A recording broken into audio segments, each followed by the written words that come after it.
Admission की fees रुपा में लोग याते 100 स्कॉलरशिप बना कोई निश्चित तो सुपाल लिए बा 100 स्कॉलरशिप बना सिर्फ इसे याव लिए बा 100 स्कॉलरशिप बना याव लिए बा मसीदे सिदा मकोई ना admission की काज दिना फोंदो पी किबेदा वकोवर की अथॉरिटी ना फोंदो पी किबेदा समा दगे लिसिंग को तो हाई बगी आइना परमिशन पी की CEO ने दिलो पे आलो है प्रोजेक्ट ऑफिसर ने CEO दगी है ना फम जावरबरा हाई दुनिया कोई एमएससी ना हंजे निंगी से Isaac Ahmed, Minority Student Association President. Nasi, aikoina phamjariba respect asi kaino hayakanda.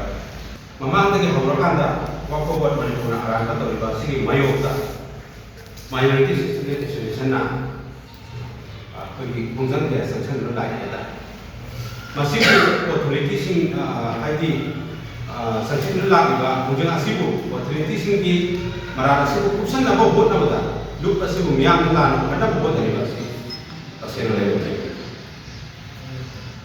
masida MSC Manipur na thamjaningi ba wafam ni wakfa board asi wakfa board Manipur da thabak tawraga legi ba officer khakta gira natraga Manipur bangan miyam gira ha pure ba ko thamjaningi si wakfa board Manipur asi officer singa waza haping laga haping laga to kani हाइना माको पुंगना media दे लावरिबो project officer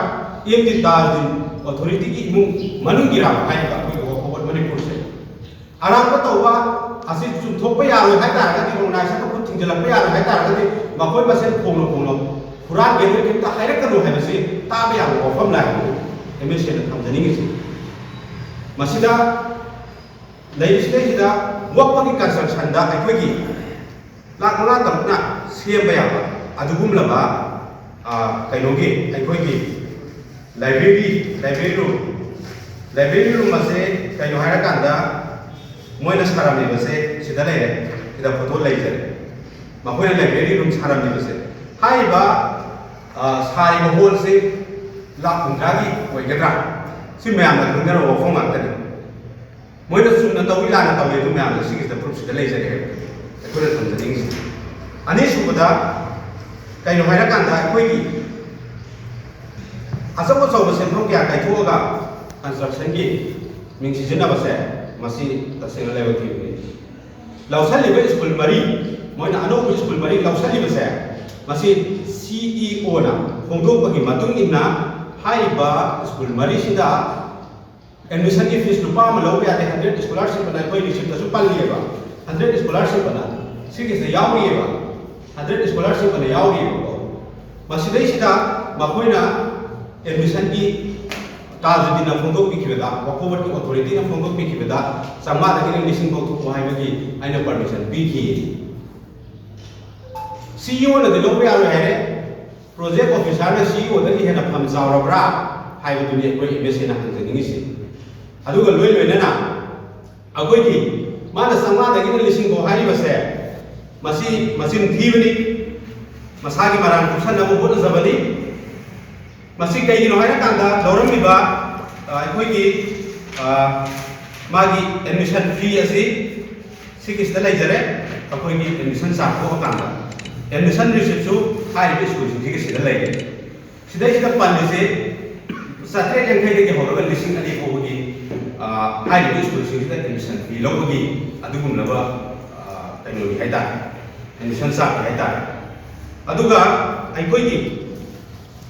मद्रसा लेतबा मफमदा वकफोर्ड मणिपुर ना ओजा थरमलिबा वकफोर्ड की मारान नतबा एमएससी दा थमजनिंग से लोय लोयना अखोइगी मस्जिद मद्रसा कब्रस्तान मक्तब अखोइगी लिस्टना अम ओयरकाना अखोइगी सेंसन की पैसा कायथोपगी लिस्टना अम ओयरबिसना करी मरमिनो एमएससी ना थमजनिंग से आइदि पैसा कायथोपदना लिस्ट से मक्तब की से 155 होय अदुगा मोइना अखोइना पिखलकपसिना मद्रसा मक्तब की लिस्टना याथिनो वादा पिखलकपा सुमाय तौबना मस्जिद की मद्रसा की सु मक्तब की सु वादा पिखलागा लेबा से वकफोर्ड की असुंबर वकफोर्ड न तौरिबसी असुंबर करी नतिक लेदना वजाना मोरे यावतबा मौंगा वकफोर्ड असी अथॉरिटी ओइरिबा नखोय खरागी इमुंग मनुंग की मौंगा फोंग न पैसा चागे पैसा चिंगी हाई उसी करी मरम बिनो Work for Vote Manipur si Ozagi Imung Manungira amadi Work for Vote Manipur na tawing tawrakanda haiba CSO Manipur de CSO sing student organization sing pangan gile ma'am sa sangat kalu sangat pa officing ka ko solon gani ko do fomo ko kana atra wa ngang ngamoy haibi wa khaliba Work for Vote ki ai ko usually project officer work lagi ba oza thousand se pari dam ne na magi makta akan ga sun loki da bali havis MSA ki demand amadi ai ko ki ngasaki oza project logo ki matang da oza Work for Vote authority ne sing ko pada ai ko thok belai ki hai thok belai ta ko oza se kai ki damakta board member ki masanu ba ai ba TBS ne hai ba lega di local area di lawo yung so hai bi rakan ta kai ki damakta no ba adukum na bali longi mapam mamadagi Work for Vote ki member ki masanu pa ai be asas English standard school sida oza ba ga leyam ni bisi masidai sida regular ki oza marakta serial number 20 subada mahat mabin yauramba ai ko inspection jan rubada hanjan dari mobile na mothat to isna kai maram ni no singisi Work for Vote Manipur na sunna to bagira ai bi ani subada ai ko ki minorities student association da makoi na piri ba marana se Work for Vote ki March ke 31 de expire koi khaba ai koi ki ex board member ama khakna makoi single call toropada ai koi na pai da bagi ai koi si isa ki ranai thok sar pani na mayam da sandu ibra ai bagi wafam duni organization asina thamjani si aduga ai koi ki 2022 da thabak ko gi mingda miyam da ki khongat kiba paisa adu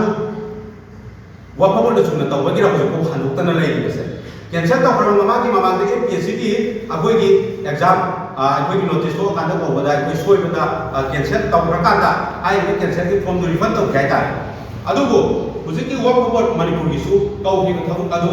cancel taw ra gati miyam ta clarification bi ra hauji ko kai ki nam ka form ni paisa adu refund taw tan lai ni ba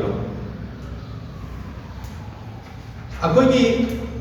organization में हमना अचुम बताओ लगा कि हम तसंजल लोग function असीबो आई कोई की Work for Vote Manipur ना organization में हमने एलिगेशन में हम बताओ से मसी खुद तक नेक बता बनी लोई ना आई कोई की work पगी widow scheme दा 100% दा 70% क्या कोई के लिलों का हाथ बात से Work for Vote Manipur से क्या कोई की लिलों की कोई की board members की मचिम बनाओ फैमिली की इमुंग मनुंग की कोई लोग कंट्रोल अपना हैबिस जमा MSA Manipur ना हम जब कल लोई ना मखाता ना कोई की पंदम फंक्री होगा Work for Vote Manipur से ना तवरीबा आराम सिंह से सुनथोक त्रिबा होगा मखन मखा क्या की कुंगन संसन की गरी मसिदा Manipur लेरिबा civil society organization Singh अमदी student organization Singh ना कोई का मते पांगबिरकांदा अमदी मणिपुर लेरिबा मरुवे माइते पांगल सिंनाव सिंह ना कोई की कुंजन सपोर्ट तौर हाइदना MSA की साइड थमजरी थी